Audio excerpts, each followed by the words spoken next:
9:07, at least on the East Coast this morning. Bobby here, Bud over there. Good morning, Bobby. How you doing? Well, I don't feel as bad as I normally would. 9:07 seems awful early to me. Especially when it's 6:07 in Los Angeles this morning. Roy Firestone, in case you haven't checked yet, it's 66 degrees and cloudy where you are. Welcome to the Monster, Roy. How are you? I'm great. Bobby, Bud, good to hear from you guys. Good to be with you this morning, Roy. We're looking forward to your visit next week for ETSU's Holding Court 2.0. Want to get into your career and everything, but how did this all come about that you'll be helping out in this endeavor next week? Well, I have a lot of friends who are involved in the community there and also on campus. And I know there's a brand new, but it's a growing tradition of having the basketball program more or less introduced for the season. But we're going to honor ETSU's entire sports program. We're going to do two shows. We're going to do some for off-campus sponsors, but we're also going to do it for on-campus too. But they're both going to be on campus, both shows. We're going to do two shows. And it's really a great story. Your football program is just starting up. Of course, people may remember, if they're old enough, they had a football program back, a way back, and there's even one picture in our show of Terry Bradshaw getting nailed by ETSU defenders on a play. But we're looking forward to this because, first of all, I believe in intercollegiate athletics. I believe that, yes, there's lots of issues that have to be dealt with, and, there's problems within the NCAA. But for the most part, I think intercollegiate athletics gives so many kids an opportunity to not just be involved in sports, but to learn a lot of life lessons and to, get a scholarship in some cases, or to have a chance to interact with other people on a much, more intense level as a team, member of a team. And these are all great lessons. I mean, I was fortunate enough when I was at the University of Miami to be a broadcaster, and that's where it all started for me, broadcasting on campus. And I did the football and baseball games, and so I'm getting a chance to sort of go full circle here. And I do a lot of college shows all over the country. Some people may not know what they're going to see, and maybe you guys might want to talk about it. It's a little different than just a keynote speech, and I think people are going to be real entertained. Roy Firestone, a 7-time Emmy Award winner, 7-time Cable Ace Award-winning host. Number of shows. I was looking at your list here, Roy. You just can't hold a job, can you? I mean, you do everything. Well, I've been very fortunate. At ESPN, I was really there in two different takes. Yeah. I was there the very beginnings of ESPN, and then, of course, I was on for 22 years with the Daily Show, the Up Close Show. Right. And I'm on TV. I do TV in Los Angeles, and I go around the country, and I develop and produce shows as well. I'm producing another show right now with another gentleman that you might be seeing on TV before too long. And I'm still very active in the interviewing. I have a show called LA Tonight where we do the most important, significant people. We've everyone from David Foster to Andre Agassi and Burt Bacharach, the legendary musical genius, really. So I do a talk show with that, and I just try to stay involved, and I really, really enjoy my life. I've been very, very fortunate. And doing my show at ETSU is going to be, I think, a fun opportunity for me to get a chance to meet not just the young folks, but also, some of the veteran people who remember the show. And we have a lot of input, a lot of clips, a lot of video. It's even musical, as you may know. And we're going to have a good time. And I think people are going to be inspired, too. And I think that's an important word. It is next Wednesday, the 29th, Roy Firestone headlining ETSU's Holding Court 2.0. He joins us on the Monster. Bud? Roy, it's not every day we get to interview a 7-time Emmy winner, a 7-time Cable Ace Award winner, a man who's got his own IMDb page, and a man who Sports Illustrated described as the best interviewer in the business. I once did an interview with Dale Murphy where I said, "Hey, Dale, tell me a baseball story." What's the difference between you and me that's got you top on the list? What is it? What's the secret to being such a great interviewer? Well, first of all, you're very kind. I appreciate it. There's a lot of people who do great interviewing, and I respect anybody who has a microphone in front of them. I really do. It's especially more than ever. It's a very competitive business. It's a tough business. At times, it's an unkind business. I think for me, interviewing is about a passion to hear people's life story, or if you don't have enough time for the life story, reflections about some kind of truth that maybe you wouldn't have associated with them before. I mean, I've had so many, I've done 5,000 interviews over the course of my career, and sometimes you learn something. In the case of Dale Murphy, that's an interesting name you just brought up. We had him on the show the day of the L.A. riots. Now, obviously, he's a white man, a Mormon, and it couldn't be whiter than anybody we could think about in a way. And I say that with a bit of a wink. But he reflected about how in America there was an inequity between, the have-nots and the haves, and he was very fortunate to be a ball player. It was a very touching segment he did. He even acknowledged, he says, hey, maybe I'm the last guy you might want to talk about with the anger in the African-American community, but I played ball with African-American and Hispanic athletes, and it became a really interesting show. So that was something that you would never have associated necessarily with Dale Murphy. One of the great, by the way, people I've ever met in sports. And, it doesn't have to be Dale Murphy. It could be a Tony Gwynn. It could be a Willie Stargell. It could be any number of Cal Ripken. It could be a number of people who could tell us a story, as you said, and give us some kind of truth or some kind of insight about life or just their profession. And I love doing it, and I still enjoy interviewing. And I don't know that I'm better than anybody else, but I've been more fortunate than more people, because I've had the vehicle, the opportunity for many years. Roy Firestone with us on the Monster. He'll be at ETSU's Holding Court 2.0 next Wednesday. We'll give you ticket information a little bit later on his appearance. But I know you were excited to know that Roy's been on The Simpsons. You played the part of Bart Starr on The Simpsons. I've been a Simpsons guy since day one, and remember your performance. Well done. Well, I tell you, that was really a cool thing, because, you go in there with these veterans, Hank Azaria, you go with, Harry Shearer, all these great voice people. I even had a chance, I'm going to date myself, and I don't know if people remember the name Mel Blanc, but he was the voice of Bugs Bunny. Sure. He was the voice of Daffy Duck. He was the voice of Barney Rubble. He did thousands of voiceover shows, and I had the chance to work with him too. When you work in animation, that's a real interesting world. And I had a chance to do that segment. We were also on the show with Sandy Koufax. People may not remember that in that episode. Sandy Koufax's voice was in that show. So it was really a great experience. Of course, my kids were more impressed with that, and also being on Married with Children, sure, than any other show that I could, and Jerry Maguire too, than anything I could do.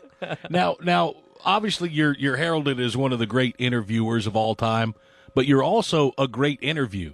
You've been on some, Letterman, Larry King Live. Been on with Bob Costas on The Tonight Show. I think my favorite on the list, Super Dave Osborne. Oh, yeah. But you not only do a great interview, you give a great interview. Does one lend to the other? I think I have more of a sensitivity to the other guy trying to get a good interview from me, trying to put, it's a kind of performance in a sense. I mean, that's one of the problems with media today. Everything's in such a hurry. Everything's a minute soundbite or 30 seconds. One of the things that I had on Up Close in my show was I had a chance to give people time to reflect and talk about who they are and where they came from. But when I do an interview and someone interviews me, I realize that, hey, they want the best that I can give to them too. I know, having been in an interview, what maybe they're looking for. So, I like to be entertaining, and people next week will see that in the live show. They're going to see a side of Roy Firestone maybe that they haven't seen before, unless they're on YouTube and they see some of the clips.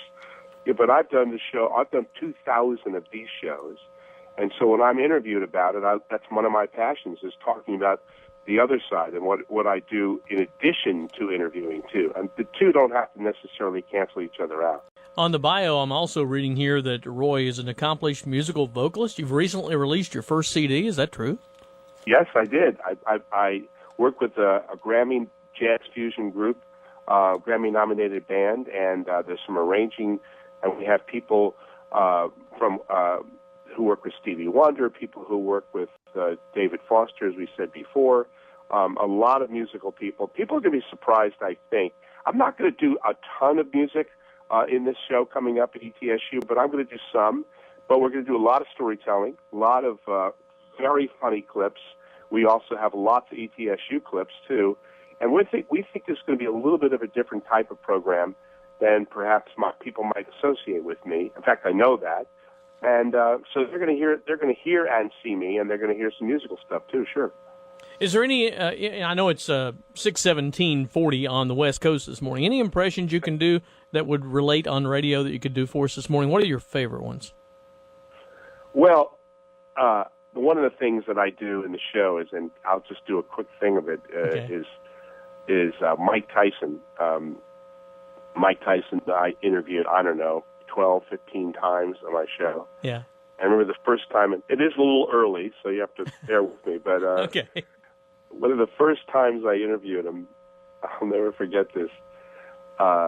He told me a story about, the first time he fought the time he fought Michael Spinks, which he lasted 91 seconds. Exactly. The entire fight. I mean, the first round, the first punch he threw, he almost knocked out Michael Spinks, but he ended up knocking him out in 91 seconds. So I said, Mike, well, tell me about what it was like. He goes, I'm going to be honest with you. I have a lot of passion, a lot of spectacular. I feel very spectacularly blessed to be a boxer and rendering somebody unconscious. And I like rendering people unconscious because when you hit them in the nose, the bone can drive up into the brain and immediately annihilate them. And I'm going, what kind of a voice is this? I'm just saying to myself, he sounds like, I don't know if you remember The Wizard of Oz, but one of the Lollipop kids. Right. I mean, he had a voice. It was like, I couldn't believe his voice. It was incongruous. And he would use, his language would be, the perspicacity to be in boxing is spectacular and stupendous. I feel afflicted at an emotional level. It was like completely unlike anybody I ever met in my life. Wow. And he was, and Tyson, lends itself to a lot of people in boxing, which we're going to talk about next week. Cosell, Muhammad Ali, Sugar Ray Leonard. All of these people were particularly unique and bizarre in some ways in terms of how they approached their careers. And Tyson, we're going to talk about at length. Plus, I do announcing impressions too. I do some musical impressions of people, everybody from Neil Diamond to the Bee Gees. We're going to have a little fun with that too, and we're going to involve some of the coaches from the ETSU staff and as some of the sponsors for East Tennessee sports and the athletic department. We're going to have a lot of fun. I'm looking forward to meeting a lot of people. Oh, one other thing, we're going to be signing books too. Okay. We're going to benefit ETSU charities. I have my second book is called Don't Make Me Cry, Roy, and that was, of course, played off of the Jerry Aguirre line with Cuba Gooding Jr. Sorry about your Baltimore Orioles, man. I mean, I thought they were going to make it. Well, I don't know. I don't know how closely aligned in Tennessee, if you're a local guy, which team you identify. I can imagine Tennessee would probably be the Braves and maybe the Nationals. Or the Reds. Maybe some Orioles. And the Reds, too, yeah. Maybe some of the Oriole fans, too. But they played great all year. There was an amazing season. I just hated to get swept by the Kansas City Royals. I was bat boy for the Orioles when I was a kid. And that's why I have a great love for the Orioles. I was in an era with, Eddie Murray and Brooks Robinson, and Luke Powell and Frank Robinson. Wow. That's the era that I remember. If you're real young, you may not remember those names, but those were the legends that I grew up with. And we're going to talk a lot about, my experiences in sports. And, the Orioles disappointed at the end, but they didn't disappoint me throughout the season. They were great. You were born in Miami Beach. You went to high school and college in Miami. How did you end up a bat boy for the Orioles? Well, they trained in Miami. Okay. That's where it all started for them. I literally talked like some kids wanted in the old days used to say, "I want to run away and join the circus." I wanted to run away and join the baseball. Wow. I saw the truck. I knew when the trucks were driving up to spring training, and I talked my way in. And for 2 years, I was bat boy.